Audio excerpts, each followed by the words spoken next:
Dear parents, it has been a short 5 months since arriving in Lawrence from Massachusetts. I am part of the third party of settlers who have arrived to this town of few framed buildings and thatched hay roofs. I do believe that my passage with the New England Emigrant Aid Company will prove successful, and I look toward new business ventures and the opportunity to keep this beautiful land free of slavery. Your son, Edward P. Fitch. Dear parents, it has been 1 year since arriving in Lawrence from Massachusetts.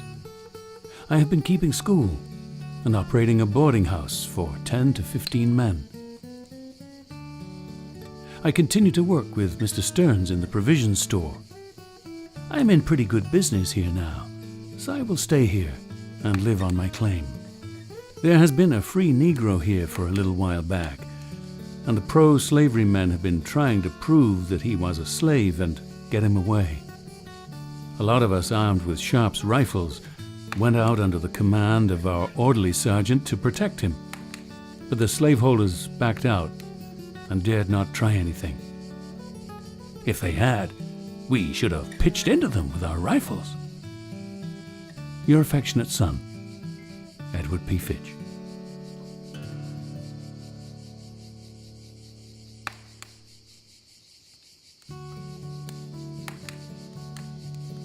Dear parents, I have built my house in town, north of my claim, and I'm now writing in it. I have got all my things here, a chair, table, and a bookcase. I have been at work on the Free State Hotel for the last week and more. My work has been to boil the tar for the roof. The Emigrant Aid Company is preparing for the rush of immigrants to Kansas next spring. I hear that my claim will be jumped if I am not there. I ought to put in a wheat crop this fall, but I have not the capital. I shall have to stay more on my claim, and I can't hardly work here and do it without a horse, and I have no money to get one. What to do, I hardly know.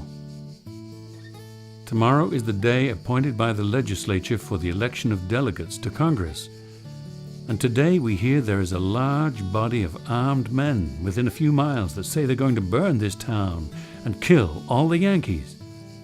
The town is in a state of excitement. You have no idea of the state of things that exist here, and you cannot conceive of our feelings. Your son, Edward P. Fitch. Thomas W. Barber, a young Free State settler from the Bloomington area, was shot and killed while riding to his claim on December 6th after having helped in the defense of Lawrence. He died almost instantly. Said Dr. Wood, "It is almost impossible to restrain the men tonight. Their imprecations of vengeance are loud and deep, and General Robinson has something to do to restrain his own feelings." Colonel Lane received a small limb of a tree from the enemy's camp with a bullet in it and hemp bound round it, with the compliments of Colonel Burns of Missouri. Barber's body was lying on a table in the Free State Hotel when Governor Shannon came the next day to discuss the war situation with the Free State leaders.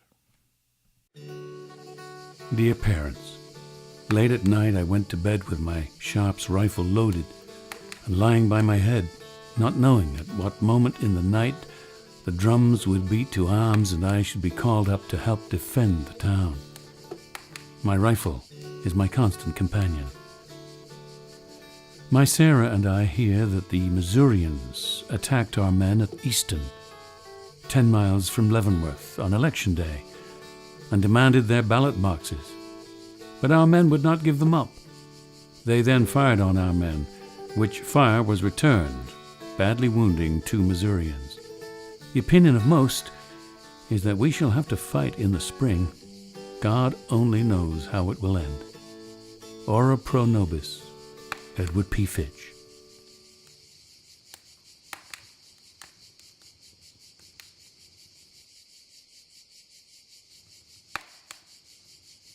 My dear father and mother, I have been trying to summon the strength to write to you all the particulars of the sad, sad day which has brought such gloom to this once happy place.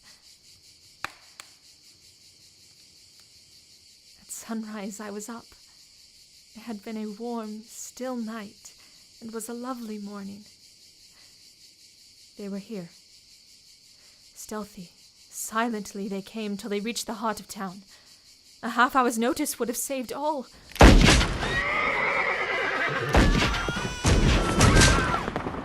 I heard the report of a pistol, and then another, and another. "The rebels are upon us," Edward said.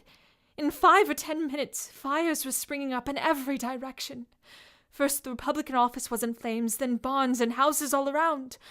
All at once they swept up to the house, surrounded it. In an instant a ruffian, a demon, burst open the door. Oh, that face!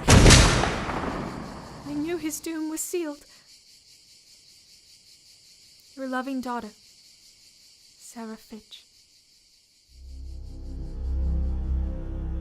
Having stood for 9 years as the outpost of freedom, shall Lawrence be deserted now? Shall we leave the new-made graves of these martyrs to be torn up by the wild beasts of the field? Shall history say that freedom here sought a home and was driven out by the minions of slavery? No, my friends, Lawrence may seem dead, but she will rise again in a more glorious resurrection. Her ranks have been thinned by death, but let us close up and hold the ground. The conflict may not be ended, but the victory must be ours. We may perish, but the principles for which we contend will live.